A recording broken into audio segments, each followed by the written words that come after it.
Hey, everybody. Welcome to Roger and Me, a.k.a. Roger Ebert and Me, a Siskel and Ebert tribute podcast in which we review movies every week. It's just Siskel and Ebert, that model. It's at the movies. It's two guys, myself, Brett Arnold, and Mark Dujsik, film critic of markreviewsmovies.com, where he's been reviewing movies since the new millennium, since the dawn of the new millennium. The clock struck midnight on January 1, 2000, is how I imagine it. And Mark was inspired to start reviewing every movie that's ever happened. That's how I picture it anyway. I don't know how true that is. We all like to tell our own tales. That's the myth of Mark Dujsik for me. We aim to cover every new theatrical release and every new streaming release every Friday in the format pioneered by Gene Siskel and Roger Ebert, as I've made already abundantly clear by saying that like 3 times. We are the only guide to new release movies you'll ever need. This week, we cover 6 movies, which is kind of me slacking because, as usual, markreviewsmovies.com's got 3, 6, 9, 11. There are 11 movies on markreviewsmovies.com. We're covering 6 here. I did see a 7th one called Fancy Dance, starring Lily Gladstone. I saw that at Sundance well over a year ago, so January of last year, and it's only coming out now. Mark's review confirmed that it's not very good, and I did not want to rewatch it. So you can read the review at markreviewsmovies.com. I did not feel comfortable reviewing a movie I saw that long ago, and I didn't feel comfortable rewatching it either. So it's not here. But there's plenty to talk about, including 2 big wide releases, and I would say a few notable indies. One of which I think is really, really good, and the others are worth discussing. Mark, what's going on over there? It's a very diplomatic way of putting it. I always like that. They're worth discussing. The conversation starters, some of them. They are. Well, Otherwise, I'm good. I'm looking forward to a slow week next week. So, slow week for you. That means probably 8 to 9 instead of your 11 to 15. I hope. oh wait, I take that back. It's not slow. It's just spread out over multiple days because of the holiday. I take it back. It feels slower because movies come out on the 3rd, movies come out on the 4th, movies come out on the 5th.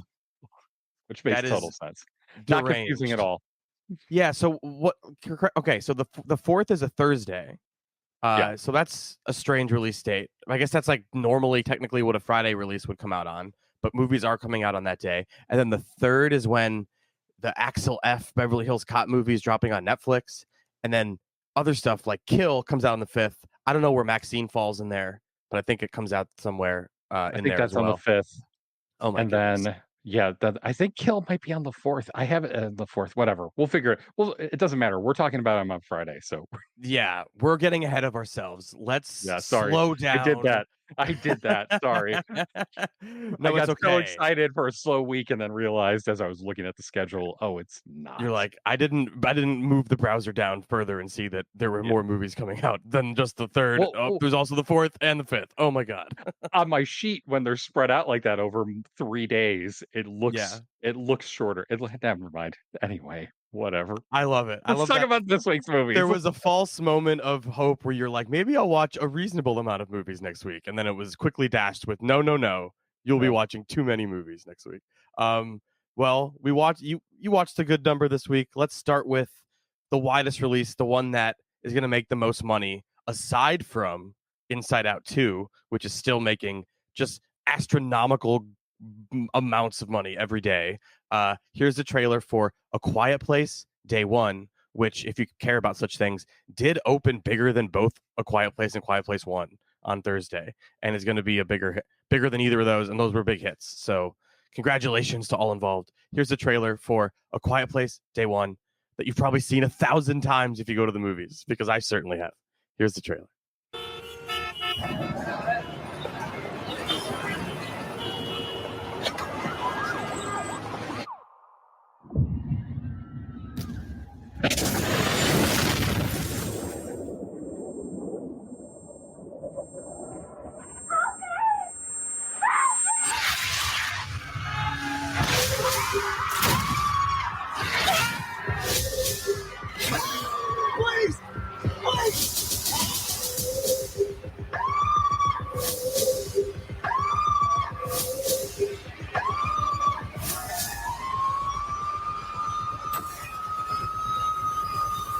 There you have it. This movie is written and directed by Michael Sarnowski, the new filmmaker who made a film called Pig with Nicolas Cage a year or two ago.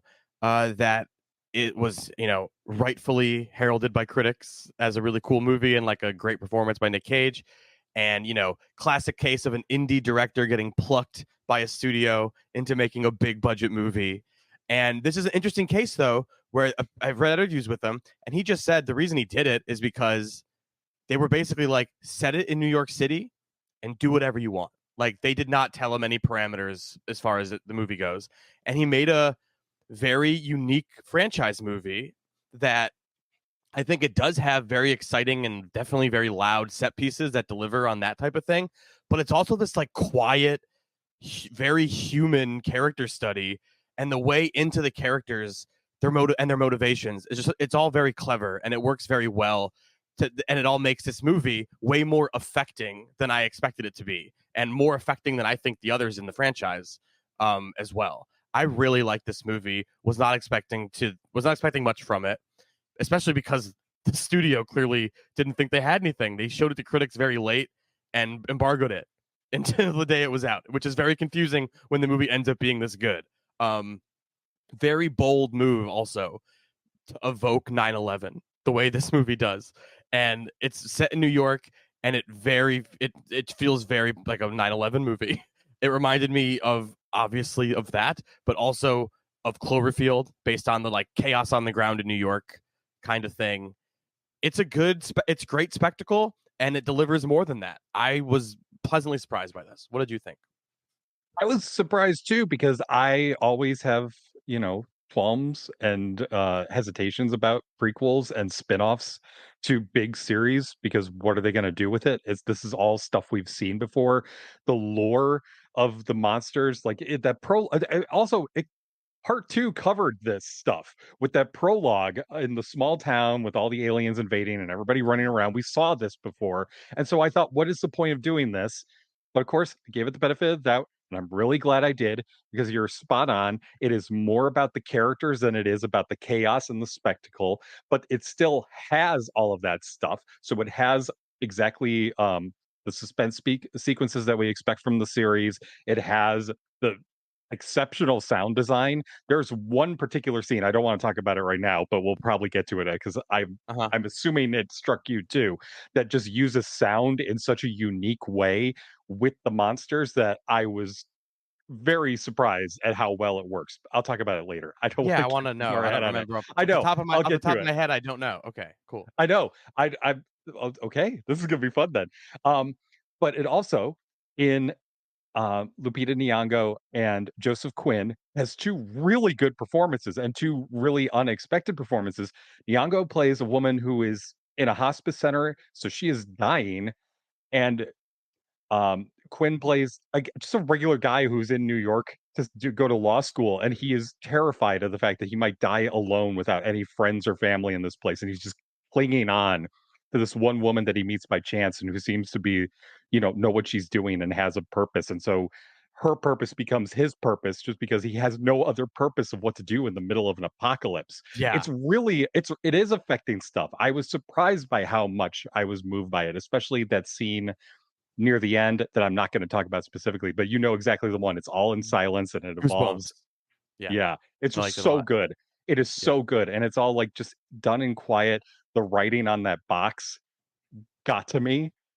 Um, I don't know. It's so counterintuitive to what you expect, and the plot itself is counterintuitive that you have Nyong'o's character not going towards safety. She's walking deeper into all of the chaos to That's what get I to her meant. goal. Yeah. Yeah, That's exactly. what I meant by the character motivations are so clever, because you'd expect the character to be like, she's got to get to point B. And like other characters in the movie are all trying to get to point B. And Yep. she's like, why the fuck would I go to point B when I'm already, I'm in a hospice center and I don't have my meds right now. And like, this is the end of the world for me. Like, I'm just gonna ride it out or whatever. So it's unexpected and very affecting. And yeah, it's just clever. I was like the whole time I'm like, they took a franchise. This is like a true case of someone taking a franchise thing and like molding it into their sensibility more so than like the franchise's sensibility. You know what I mean? Like it does feel like an indie drama more so than it does a big budget spectacle. But I think some people are underselling the degree to which the big budget spectacle works, because I thought it all was very good. And maybe it was just loud though. It's one of the loudest movies I've ever seen, ironically. Well, that's what's interesting about it, is that it all works because it builds off of everything logically. So you have, the idea is these monsters, if you don't know, I don't know how you don't know at this point. If you don't know, the Yeah. monsters hunt based on sound. And so if you can walk as silent as you are and stay quiet, but if you step on a stray thing or kick a can, the monsters are going to hear it and they're going to swarm on you. The scene I was talking about, the reason and the spectacle of it, there's that scene where the government finally comes up with an evacuation point, Oh and yeah. then you have a group of people come out onto the streets to start very quietly walking towards, and then more people come out and more people come out, and eventually that buildup of just the small footsteps and clothes brushing against skin, and Yeah. then bodies bumping into each other, it just grows into this crescendo to a point where you realize, oh no, the monsters can hear this. They Yeah. couldn't hear it when it was just like a dozen people, but when Yeah. it's hundreds of people moving in that, Yeah. it's such a great sequence. Just the way that the sound builds to the point where you realize what is going on here. It's so good. Totally. That scene is so effective. And the movie's full of scenes like that. It's really intense. The intimacy is, I guess, I don't know if that's the right word. The small scale of her mission. Like, I don't know if I want to ruin it for people, like what she's after specifically. I know I said like she's not trying to get to point B, but she does have a destination in mind. And it's just like it's such a small detail that pays off, that like anyone can relate to, and it just makes the movie feel like this. It feels like this is how a real person would respond to this. And I don't know, I really liked it. I don't know what else there is to say. I not to Best shit on cat. great cat, terrific cat in the movie. And the thought of the first thing I thought is my cat would last 0.5 seconds in the Quiet Place universe before being killed, and killing all of us, because my cat would go Yeah, and that would be the problem. yep, they would knock something off the counter immediately because they were hungry. The scene where she opens the cat food, I was like, and she's dead. Like, I don't know how she's gonna do this. It's very stressful. The thing is, you kind of like learn how to adapt, like go into a fountain to be covered by the water, or hope for thunderstorm. Do a lot of screaming while thunderstorms are happening. Um, yeah, this was a really great, unexpectedly good prequel. Delivers as I said, as the spectacle horror that it is, a monster movie. It delivers as that, but it works because of the character work, which is all very not just sad and affecting, but like when he's like following her around like a lost puppy, it's funny. It's like the way the movie minds it is like very funny, and it's cool that it's got all that going on. I'm very surprised by how good this was. Very solid 3 stars for A Quiet Place Day One.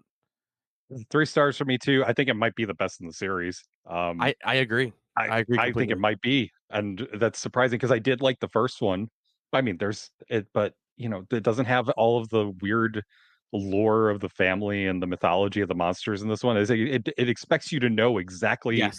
what everything is, and so they don't need to stop and explain it. There's no reason to Yeah. follow those other characters. Although Jaimon Onsu shows up in this, he's Yes. a character in two, and so you kind of get, but it's a glorified cameo, so it doesn't even feel like it's Yeah. part of that universe because he's just there as part of these other characters just standing in the background while everything's going on. It's so good. I Yeah. really really enjoyed it. It's if Me you like too. the first two, definitely check it out. I would say even if you're a little bit hesitant about the first two because of all the plot stuff in both of those, go for Well, like this one because it's so streamlined. the writing on the chalkboard type of shit. Is that what you're Yes, talking about? The that thing kind that of yeah. the things that people make fun of. Yeah. Everything Yeah. everybody complains about A Quiet Place. None of Yeah. that is here. It's If you're so to the online, point. yeah, if you're online like Mark and I are, there's a lot of memes about A Quiet Place being like Yes. I don't know if it's the bad if that's bad screenwriting or whatever you want to call it, but it's a lot of convenient stuff for the audience just written on Yeah. whiteboards and stuff like that. So I already said the evocative, the very, the way it evokes 9/11 is very chilling. Like the like just in the aftermath, in the clouds of smoke right after the monsters came, and the confusion of everyone on the streets, like that stuff is handled so well. And like stuff happening in the background while the camera's following Lupita, like she'll be like in under a car, and like under her elbow you can see it behind her through like, you know, a shot through her arm, and there's stuff going on back there too. Like it just like use the chaos of all that very well. It's good blockbuster, good as a drama, and that's what you want. It delivers where it needs to. Very good movie. All right, let's move on to a less good movie. Sorry to Kevin Costner, who financed it at great expense. He spent his own money. I think he's said it's well over 100 million now. I don't have the exact figure, but this is alleged to be part one of 4, and yet it's still 3 hours long and does not feel like anything other than a long introduction. Here is the trailer for Horizon, an American Saga, Chapter 1.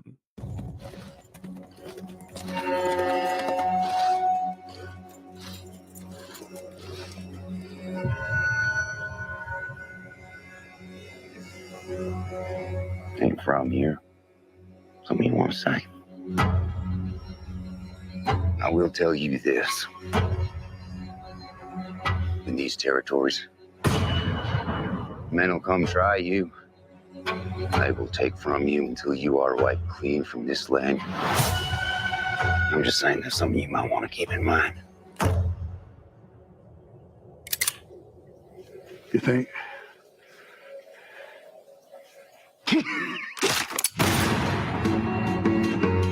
and I are standing guard on one of the last great open spaces. That looks like a promising place. The place I might be able to see myself. You just have to stand at the river, and you can see what the men and the women up there see. That's what drove us across the ocean to this country in the first place. That trailer makes it look kind of good and focused, whereas the movie is just constantly introducing you to characters, but not in a way where you get to know them in any way. I think people are calling this a pilot episode of a TV show, which is, I think it's fair because I agree this is television. I know a lot of the classic westerns that he's, you know, pulling from were shot flat 185:1 and not scope 235:1, which means it's not as wide as it could be. But to me, a western's all about these vast vistas. I was shocked to see that it was a flat movie because, you know, it makes it feel more like television, which it already feels like television. And then it really leaves that feeling in your mouth when it ends with a next time on Horizon montage that it's just a trailer for the next movie. But yeah, I don't know if there's a lot of lore surrounding this movie because he was working on Yellowstone, a television show, and it's the most successful show on television. And he just like spurned it and left at great expense to the show and himself to finance this movie that he just had to make that no one ever wanted to make. And so I think it plays less like a TV pilot, Mark, and more like season 2, episode 1 of a show that you haven't watched before. So there's just like 700 unfamiliar characters drifting in and out as you wonder why you should care about any of it, because none of the threads are given enough time individually to make any impact. Also, I was the only person in this movie at the first show of the day, which does not bode well for there being 4 of these in theaters. What did you make of this? It's a lot. It's a big movie.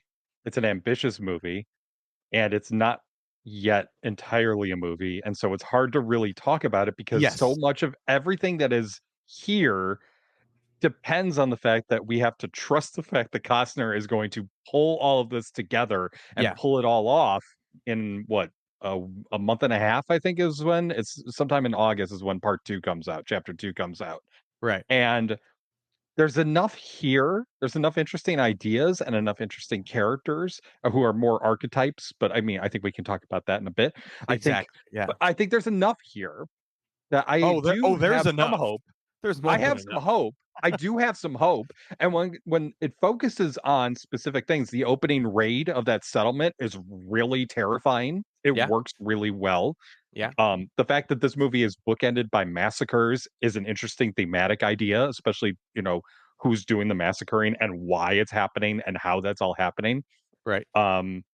It's an interesting idea, but I still don't know what everything kind of in between all that Yeah. is yet because we're not there. And so it's hard to even it's hard to even judge this movie on its own merits because it doesn't exist on its own merits. It doesn't have Correct. it has certain filmmaking merits for sure. I mean, Costner is a steady hand at this stuff. He knows westerns. He's done westerns behind the Yeah. camera. He's done a lot in front of the camera. He knows them. He understands them. He can tell you everything you need to know about his character when he shows up an hour into the movie, by the way. When he shows up an Yes. hour into the movie and just rides past that long line of horses and gets himself perfectly framed center frame for a close-up. Like, Yeah, I you know assume exactly who that character is with that I shot. assume that he did that in one take. I have to assume. You have to assume. But we He's know, so cool. but just from that shot, we know who that character is. And so is it worth complaining about the fact that I don't know anything about his backstory by the end of this movie, that I know nothing about his motivation other than the fact that he's, you know, a reluctant hero who turns out to be really dependable when he has the Yeah. proper setup. I didn't even quite understand what his job is. He's just riding around. I think it has to do with like delivering like goods or something. I never quite got He's it. the It doesn't postman. matter. I'm just kidding. Yeah. No, That was a postman reference. Oh, that took way too long for me to register. That should have been instant. Yes. Oh, Mark Reviews it Movies does- wasn't around for the postman. it was not. I have seen it, and it's not good. But this is better than that, at least. I think we can agree on that. Hopefully. Yeah, But I think so. it's hard to complain about a movie that is doing so much and trying to do so much and has so much ambition. Yeah. But it's also easy to complain about it when it's Yeah, 3 hours I was long gonna and say, you if still you don't don't want have. to, I can do it. Yeah, I know, but when it's 3 hours long, you don't even have an idea of what the narrative thrust of this thing is supposed to be yet. Yeah. That makes it really easy. Luke Wilson on a wagon train shows up at like 2 hours in, I Yeah. think is when that subplot gets introduced. Yeah. It does feel like it. You said it feels like a pilot or season 2. I feel like this is more like 3 pilots for 3 different Western shows. 3 different going shows. On. You're right. You can't really judge the movie. I mean, we're gonna judge this movie. We have to. We're here. Yes, to do we it. are. We have to. We're gonna do it. We said we would, but like it's also an impossible task because it is 3 hours of setup for something that has no payoff yet. But it also, I'm not that invested in it because it didn't do a good job of getting me invested in it. So I don't feel, and I don't know how audiences are gonna feel. Like, I don't think that anyone's gonna be excited. Like, can't wait to go back and watch them three more hours of that. Like, unless they thread the needle. But like, is it just going to be the same thing where they keep introducing more and like it'll pay off in part 3? Like, I can't handle that experience if that happens to in this movie. Is this Costner's Rebel Moon? That's your fear.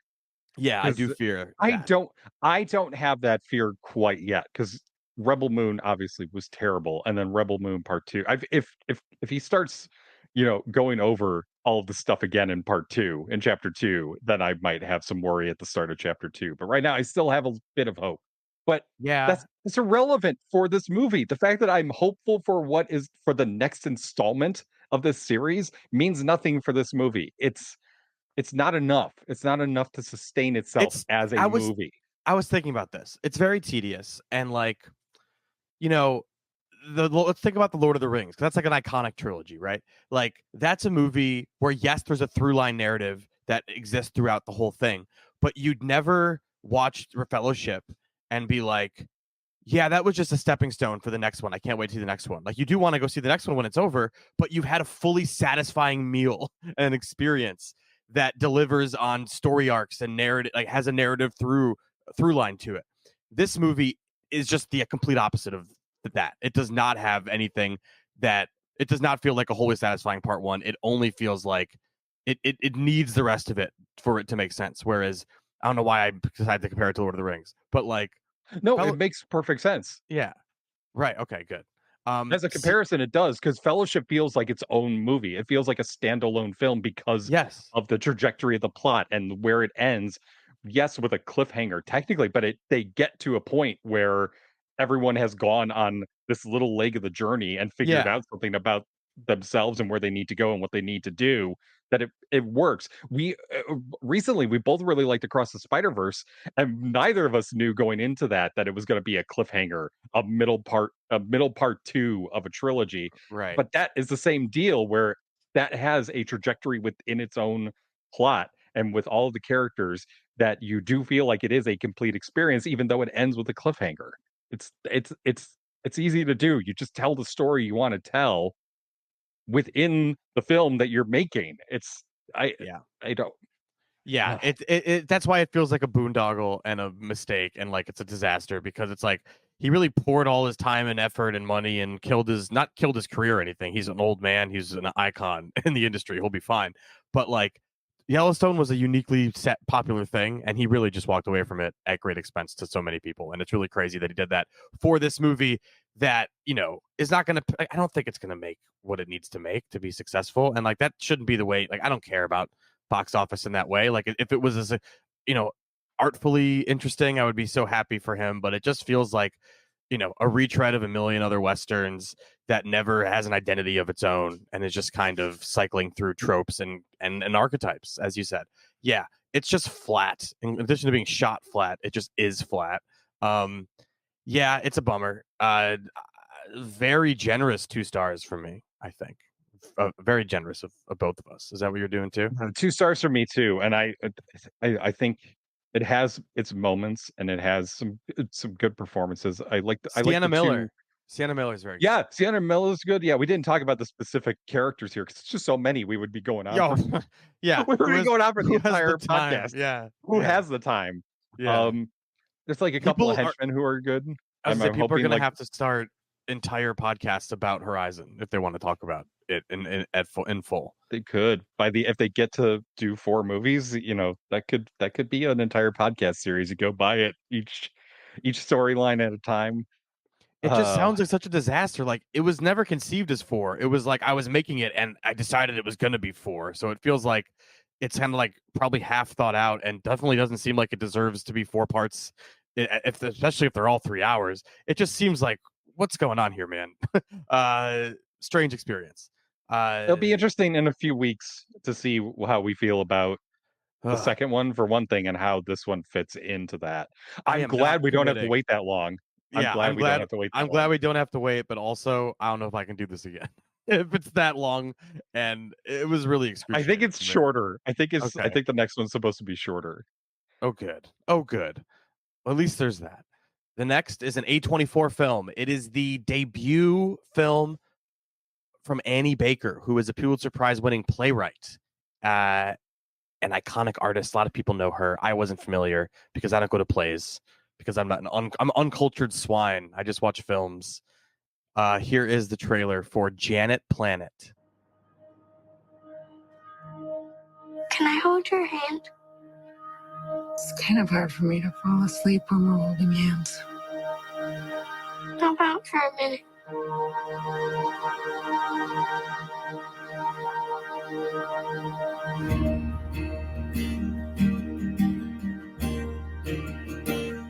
know what's funny? What? Every moment of my life is hell. You actually seem very happy to me a lot of the time. It's hell. I don't think it'll last, though. I'm actually pretty unhappy, too. If you go down to Hammer, Wayne has a migraine. You had a headache yesterday. you'll never come back. He thinks maybe I transferred it to him. Mark, this movie has an odd power that I didn't really realize it had until the final scene. And then like it just kicked in, like all the well of emotions of what the movie was, the experience of it, which feels a little elusive maybe and hard to like figure out what you're watching and what this is about narratively from a plot perspective or something, because it isn't very plotty at all. It's just kind of vibes based and kind of like the experience of being a child. It's like a movie kind of through the eyes of a child looking at adults all the time, like a child in a world full of adults almost exclusively, and her perspective, and how I would say it's a movie about a crucial moment in life that we all have, which I think about all the time, like the moment where you realize your parents are like adult people and not just your mom. Like there's other parts to them. And this movie's about kind of discovering that through just experiencing life. It's such a quiet, small little movie, but man, it packs a punch and made me feel so many things, even though, you know, my experience was not this little girl's experience like she has with her mother at all. Great case of Roger Ebert's, calling movies an empathy generating machine or whatever, because I just really felt for like only children who have to live with a single mom who's like dating all the time, and the only time you get with her feels like when she's single, and you really cherish those moments. And you also see those. Oh, it's just such an interesting movie, but I also feel like it would be hard to recommend to certain people because of its like, I don't know what the word is, like evasive nature, I guess. What did you make of it? I really liked it too. It's so lovely. It's so quiet. It's so small. It's just telling the story of this girl and her mother. And I really like what you said. It's through the eyes of a child, but you're looking through the eyes of a child who has not figured things out yet, looking at adults who have not yet figured things out yet either. Yes, that's what it is. Yes. Yeah, that's what it's doing. And that's why it works so well. And you're also watching this daughter and this mother have arcs. They have little arcs here. The Yes. mother is connecting to this boyfriend very, the boyfriend lives with her. The boyfriend's played by Will Patton. We didn't even say so Zoe Ziegler, I think this is her first movie, plays the daughter. Terrific. And then Terrific. Julianne Nicholson, who's great, is the mother. That's okay. There we go. We got that out of the way. Yeah, Will terrific Patton plays the performers boy- and performances, yes. Yes, there's a lot of people you'll recognize here. So Will Yeah. Patton's the first boyfriend. You see him kind of reveal like why he's divorced and doesn't really talk to his ex and doesn't see his daughter that much. And the daughter doesn't like him at first until she realizes, oh, he has a daughter. We're going to hang out. I can be friends with this other little girl for once. This girl doesn't have any friends. She's so lonely and she's so scared of actually talking to people her own age to just try to be friends that she never does it. The opening scene at summer camp Mhm. is so, it says everything about all of these characters. Just that opening scene. What, The she fact calls her that the- mom and says she's going to kill herself if she doesn't get Yeah. picked up from camp. because nobody likes me here and I don't want to talk to anybody. And then the mother shows up, and as soon as the mother shows up, she starts talking to kids her age and realizes, oh, I could have just talked to these kids and I could have been fine. And the mother saying, like, well, it would look weird if I didn't take you home. Plus, I managed to talk to camp into giving me part of the deposit back. Like, Yeah, you so, realize exactly who these characters are just from that little interaction. It's so good. And it is those little tiny details that make this film work so well. So you got the boyfriend, and then the next thing is a friend played by Sophie Oken. Oh no, hang on, it left. Sophie Okonedo. Okonedo. Yeah. She's really good here. This woman who's part of a cult and wants to leave, except the cult is like a theatrical group, but it feels really culty. And so Yes. she ends up staying. And her and the daughter kind of have this nice little sweet interaction at first, and then you realize they're both kind of fighting for the mother's attention almost. Yeah. It's so good. So by the third one, you think you understand the pattern of what's going on here. Yeah. And then Baker throws a couple of wrenches into the works. I'm not going to say what they are, but they're just. I'm going to they're cry just- thinking about it. It's Like, so this scene- good. It's so good. Where you realize that the mother seems to be doing the same thing over again until you realize, oh, this is a different thing. And then Yeah. that last scene at the square dance is so good, just from the way the camera takes the girl's perspective and what she's looking at from the start and where her eyes start to go from there, and you realize, oh, she's seeing a bigger world now. It's it's so good. It's so good in little tiny ways that, yeah, I was caught up in it too, and I think I kind of maybe had a better sense of it where it was going beforehand, but that last scene really does solidify it as It's such a great. this is what yeah. it's doing. Yeah, it's such a powerful moment that like it stuck with me. I saw this movie over a month ago and it stuck with me so much, and I'm like I underrated this before. Like, that movie is terrific. And yeah, it's one of those things. I have friends on my Twitter feed who, like, you can find tweets that they tweeted 10 years ago being like, when Annie Baker makes a movie, it's going to be incredible. Like, there's people who are just a huge fan of her who always knew that like she would be a great filmmaker for whatever reason. And I just think it is this announcement of an incredible new voice. And the way that it's shot is so like beautiful and like a temporal sensory kind of experience to it. And it's just such a, it was, yeah, it blew me away kind of, but it blew me away like later.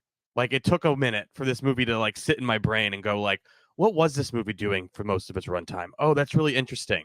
And just like such a movie about that's about human, two real people that feel like real people, and just humans and how we connect, and mothers and daughters, and not knowing what you want in life, and living your life and not knowing if you're doing what you're supposed to be doing. And that doesn't, I don't know. I could talk about it all day, but I'm definitely just rambling at this point. It's a 3.5 star. It's a movie very for me, for sure. nice. It's a very ephemeral experience. I really want to see it again, and Me I kind too. of now wish I had maybe saw it a second time. I'm at 3 stars right now, but yeah, as you Yeah. talk about it, and as I keep talking about it, I'm like, Yeah. as I was writing my review, I'm like, do I need to bump this up? I didn't, but I'll try to get to it before the end of the year, and we'll see what happens, because I really enjoyed it. It's that last scene of her realizing what she's Yeah. been not seeing the entire time. Oh my God. It's It's so so good. good. It's so good. Holy shit, it's good. All right, quick swerve to a movie that I swear to you is not good, but everybody in my life besides Mark is claiming it is good, and it's kind of baffling me. Here's a trailer for Daddio. 44th between 9th and 10th.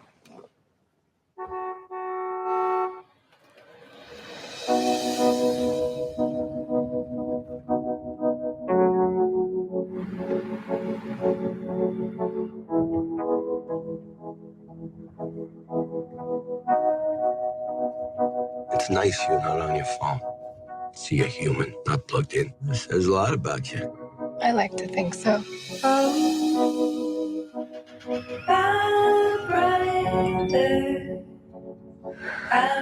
What's his name? I'd rather not say. You're afraid to say his name because the guy's married, or you're married, or someone's married. He's married. I know he's married. He'll drive a cab 20 years and not know people. This is the second movie this year with a really good Sean Penn performance in a movie that I didn't quite like. The other one is Asphalt City, for those keeping track at home. He's really great in that. And he's great in this movie that is very bad. Like, I thought the script was really stupid, and just like immediate suspension of disbelief problems with the way the characters interact with each other. Just like this, it's supposed to be about, two strangers connecting and revealing all this information about themselves in an organic way that feels, it's about, human connection and actually talking, and how in a cab context you can kind of treat it like a confessional. Like, it's supposed to be about all these things. But this, like, the immediate, like, him being kind of creepy and flirting with her, and her just kind of accepting it and going back, I never bought it at all. And the movie needs you to buy into like their relationship as like a passenger and a driver that's like kind of flirty and fun, but also like, we're going to reveal things about ourselves. But hey, pal, I'm a New York cab driver. I know everything there is to know about you. You're cheating on these guys. You got a husband. You're cheating on us. It's so stupid. I just couldn't believe that it was supposed to be a good movie. And the title being Daddio makes it so weird, because it's just a movie about people like excavating their trauma, and her trauma is she has daddy issues. I swear to God, it's such a weird fucking movie. And everyone who went to Tribeca was like, this is good. We like this. But that's what happens at Tribeca. There's so many bad movies. One with real actors comes along and you go, no, that one was good, even though it very much is not. So what the fuck did you make of this? Because I was I think it's also here's where I'm at. I think it's also I didn't dislike it as much as you did. I don't think it works, but that's beside the point right now. I think it's more also the fact that we are inundated with movies that are entirely about plot now. Everything is about plot. Everything is about plot. There's no time for characters. There's no time for, people to talk in movies unless they're talking about the plot or the backstory or exposition or any of this other stuff. And so to just have two people who are smart and who kind of understand each other and other people, and just have them talk for an hour and a half, a little bit more than an hour and a half. Yeah. It is refreshing to see that. Well, and you can so go, I think you maybe can go, that, you can go see a play if you want that, which this is I very know, much yeah, you a play. could, but you don't go see plays, so well, no, it's and then they make established. movies that are plays, and I'm like, they tricked me. They tricked me into watching a play, which is how I feel right now. So yeah, it is very much playish. This could easily be on a stage with some neat lighting effects to do all the Him fake driving the car. him fake driving, maybe a giant plastic plexiglass thing to open and close as they Well, go. yeah, because like And the production, stagehands walking back and forth with lights to get passing traffic. Yeah, but I didn't hate the production design aspect of it and the way that they used the space to like reveal more intimacy throughout, I guess. Like that was shot yeah, the cameras. interestingly. Yeah. Yeah, it is because it's New York at night, so it looks really cool, and it's Yeah. the cameras using the faces properly. It's giving you different angles and all that stuff. It doesn't feel like a play. It doesn't feel claustrophobic. I bought into the gimmick as much as I could because of Penn and Johnson. That I think the performances are really good. You're right. This is Penn's second really, really good performance in a movie that doesn't quite work. And Johnson is, she's hit or miss. I think she can be good. I think she's good She here. kind of has She does, one mode, and I think she's in it in this movie. yeah. I mean, yes and no. I think that this is she at least can pick different kind of material than what you expect. Like she did Madam Web earlier this year, and then she's doing this, and they're completely different movies. So she does at least have a good agent, I guess, or she has some instincts to Oh, do you know something what? different. It's funny you say that because she Oh, no. famously, right after Madam Web debacle, Oh yeah, that's right. she fired her agent. Oh, and did she film this before? I'm assuming she filmed I'm this assuming before she Madam filmed this Web. way before. Yeah, okay. Yeah. Okay, well maybe then Yeah. maybe she will have a better agent then, and she will find different and more difficult and trickier material akin to Daddio that's better than what Daddio is. That would be nice. Yeah. But here it's hard to get past the gimmick. You're right. Just that thing about New York cab driver. I know people 20 years. It's not like we're ever going to see each other again. Fucking apps. Reveal our deepest, darkest secrets over the course of a cab ride from JFK to Midtown Manhattan. It's like, okay, sure. I guess I can buy into that as a movie. But I didn't. It does have all of that sort of contrived feeling of like we need to figure out how the conversation goes from one place to the next. You can hear it in the screenplay. You can hear the transitions. Yes. It's just a thud. But the two actors kind of make it work. Kind of. I guess that's why people are connecting with it because I agree that the actings are good, but I just still was like, this is the most stagey, contrived bullshit ever. But like, what was real and lived in? A cab driver yelling at you about how money on cards isn't real to people and apps are killing cabs. Like that's all very real feeling. But then like someone responding to that with, let me tell you everything about my life is completely fucking outrageous. Yes, and her sexting with the guy is all just really weird, like too. Like I mean, I know it's like a guy just texting her being like, show me your vagina, please. And she's like eventually acquiesces, I feel like, and is like, okay, I'll come over or whatever. I don't know. It just felt so silly to me. Like it was making me laugh. It's very corny, I guess, is a word I would use also to describe it. But good performances in a movie that just really didn't work for me. I'm 1.5 on Daddio. I really didn't. Oh, wow. I'm 2.5 on it. I'm much more forgiving of the gimmick, I guess, but I still don't think it quite works. There's some great split diopter shots in there. I remember that. There are. Yeah. He knows so much about her just from what she's wearing and the fact that she turns off the taxi cab TV in the back like a real local. And she gives him cross streets to go to, not an address, like she Googled it. Yeah, exactly. I think that's actually verbatim the line. Yep. They really just tell you everything in that clunky way. Yeah, I didn't care for it. Speaking of not caring for something, here is A Sacrifice.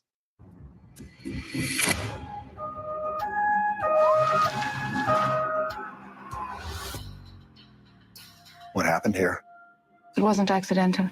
They killed themselves in shifts. And then there's this. Sacrifice is redemption. The minute someone mentioned sacrifice or redemption, I smell cult.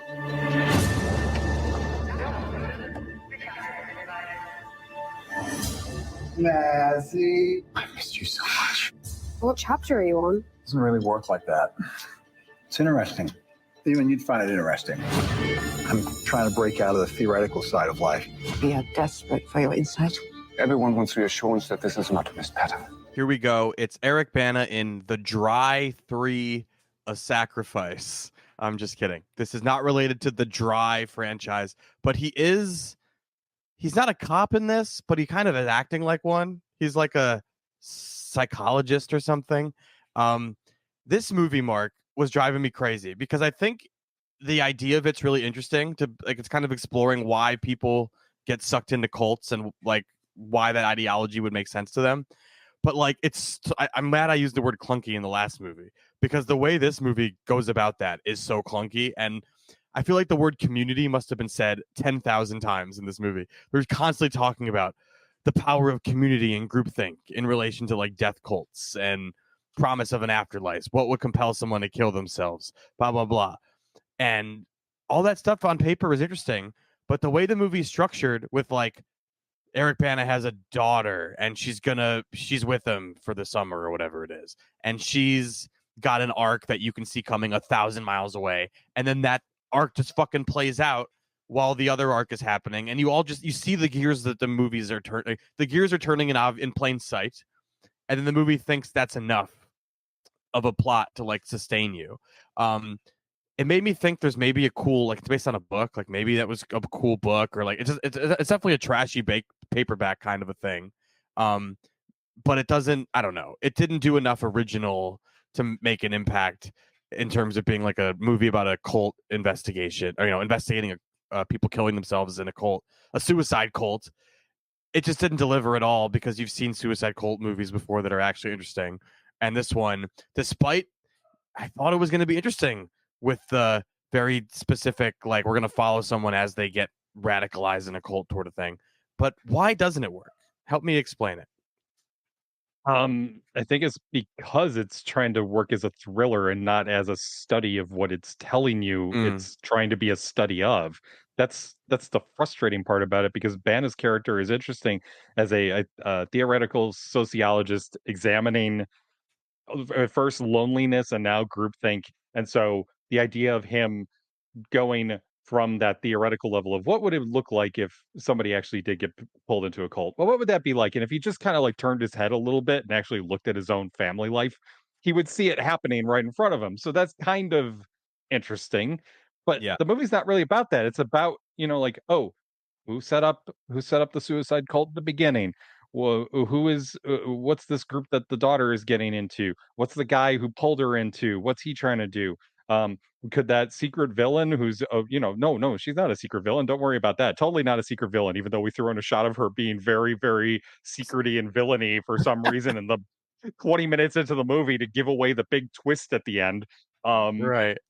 So that's the problem, is that it's trying to function as a thriller. It's not effective as a thriller. It doesn't work as a thriller because there's no sense of mystery. It tells you everything right up front. I don't think it's intentional. I don't think it's intentional that we're supposed to know. I think the performances give too much away. I think that one scene that I kind of reference gives away way too much, way too early, and so you see that coming a mile away.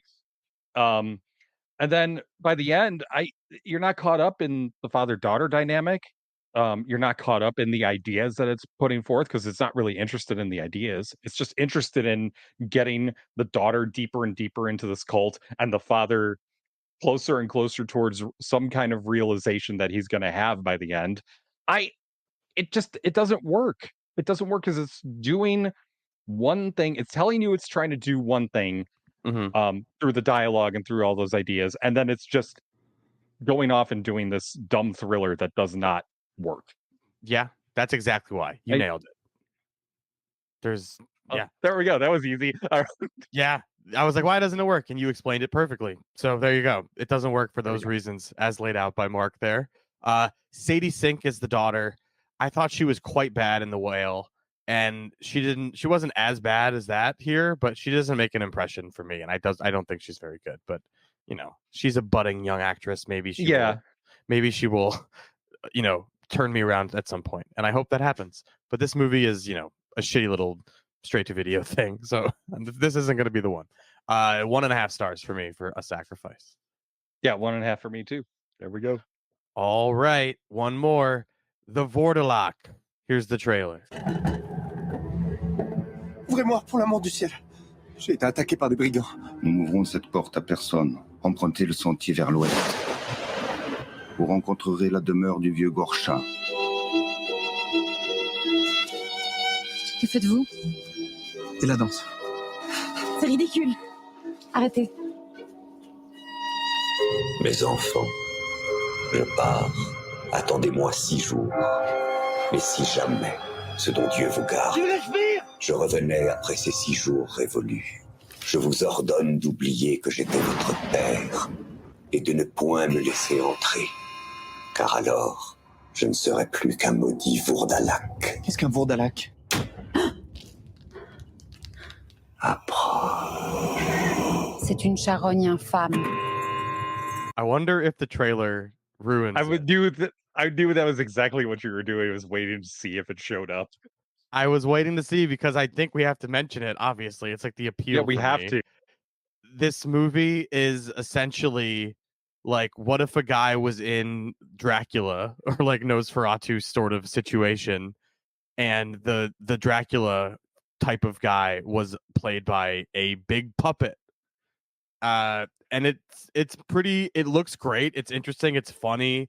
But I think the problem Mark had with this movie, and I sympathize, even though I liked it more than him, is that you kind of just don't know what it is at a certain point. You're like, is this a horror movie or is this a comedy? What is this doing? And I think it's just kind of a loving homage to like a Bram Stoker's Dracula, to a Nosferatu. And what it is doing, it's based on an 1839 novella, which means it's based on a text that's 10 years older than Dracula.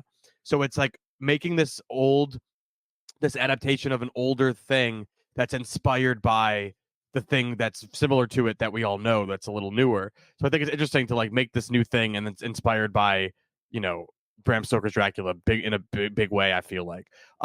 It's based on the same Tolstoy story as the segment, the Vourdalak, in Mario Bava's Black Sabbath, the horror anthology movie from like the 60s, an Italian horror film.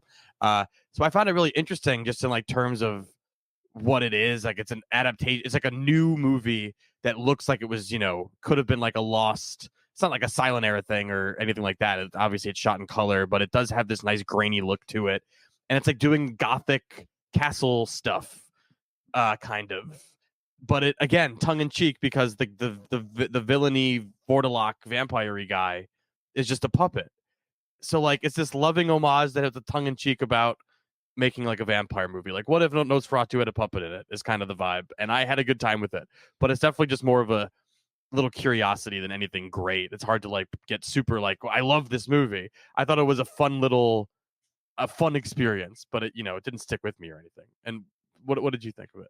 Yeah, I had fun with parts of it, and I also think it looks fantastic. It was shot on 16 millimeters, so the grain is really thick. Oh, I love the thick grain of the look, and it looks like great, something. Yeah. It looks like something that could have been made in the 70s. It looks fantastic. Like great use of natural light. But yeah, here's where I'm at. Yeah, the puppet. It's a cool idea. I don't know if it's meant to be a joke or not. And I also don't know if the main character, who's this, foppish noble from France traveling through Eastern Europe, is also supposed to be a joke or not. There's some of it, so because he's more caught up in, court politics and just trying to be a diplomat and name dropping the King of France without dropping his actual name. He's more involved in that than, realizing, oh, there's a monster here. And so he knows there's a monster. He's just, he's being polite because he's an outsider and a visitor. And he classic comedy of manners sort of stuff. Yeah, exactly. And so I'm not sure if it's meant to be a comedy first or a horror movie first. And so I've found some of the comedic elements to work. I did laugh at the main guy when he gets into that stuff. But then when the horror stuff shows up, I found it a little bit more involving. But then you have the problem with the puppet, who doesn't quite work as an actual entity that is supposed to be a threat, because it is a life-size puppet of a very frail, skeletal, dying old man, undead old man, I guess. So that doesn't work, and so I'm just it doesn't quite work as a horror movie because of the comedy elements, and I'm not entirely convinced it's supposed to be a satire of nobility and manners and all of that stuff, because it works so well as a horror movie at times. I had to throw my hands up in the air at a certain point. Yeah. There's such cool like lore details throughout, like the chewing noises stuff. Like I loved that detail, and like how like when there's a Vourdalak nearby, you hear the chewing noises of what they were killed with or whatever, or what they I don't know. I forget the detail of the chewing noise, but it was very cool. I love when people have like new and interesting vampire lore. Like they call garlic kills them, the moon or the sun, blah blah blah. That's like a new one. They make weird chewing noises when they're nearby. Yeah, I liked it a little more than you, but it's it's definitely mixing comedy and horror. But if you're like into gothic horror and this type of stuff, you will get a kick out of it. If not, I think you'll get a kick out of it. That's all I can promise you. It's a kick kind of movie, not like a lasting impact. 3 stars for me. One of those like light. Check it out if you're interested. 3 stars. Yeah, 2.5 for me. Where it's again one of my famous on the fence sort of things. I just can't quite get on board with it, but I can't say don't skip it if it sounds like it's up your alley. So yeah, fair enough. All right, check out Mark Reviews Movies for a few more, including the Nicole Kidman, Zac Efron Netflix movie that seems like a very similar to another movie we covered recently, and other stuff, including Last Summer. A lot of good sounding movies or interesting sounding stuff on markreviewsmovies.com. We'll be back next week with who knows how many, but a lot of movies that are coming out on July 3rd, 4th, and 5th. I'm assuming we'll just put ours out on the 5th if that's the Friday, because that's when we come out. We come out every Friday. Sorry to say I will not be seeing Despicable Me 4. I do not want to be read in on the Despicable Me franchise. I'd have to watch all 4 of those. And like, how many Minions are there? At least 2. And the Minions ones have become kind of like prequels to Despicable Me, in addition to being spinoffs. It's such a confusing franchise to me. The lore, it's too heavy. I mean, you did explain it. You did explain it pretty well, even without having seen any of them. So, well, they loom over pop culture so large. I feel like I have to know so much about the Minions to just exist in everyday society. Anyway, check out Alien Ant Farm and their hit song "Movies" from 2001 or something. Here they are. Goodbye.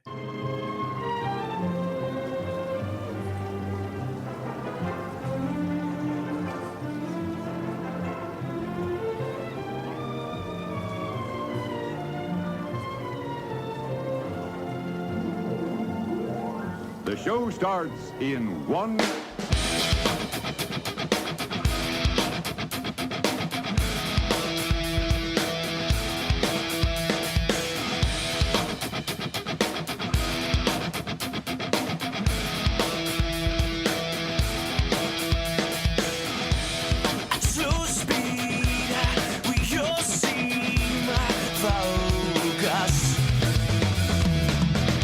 Emotion, we seem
Jordan, sir.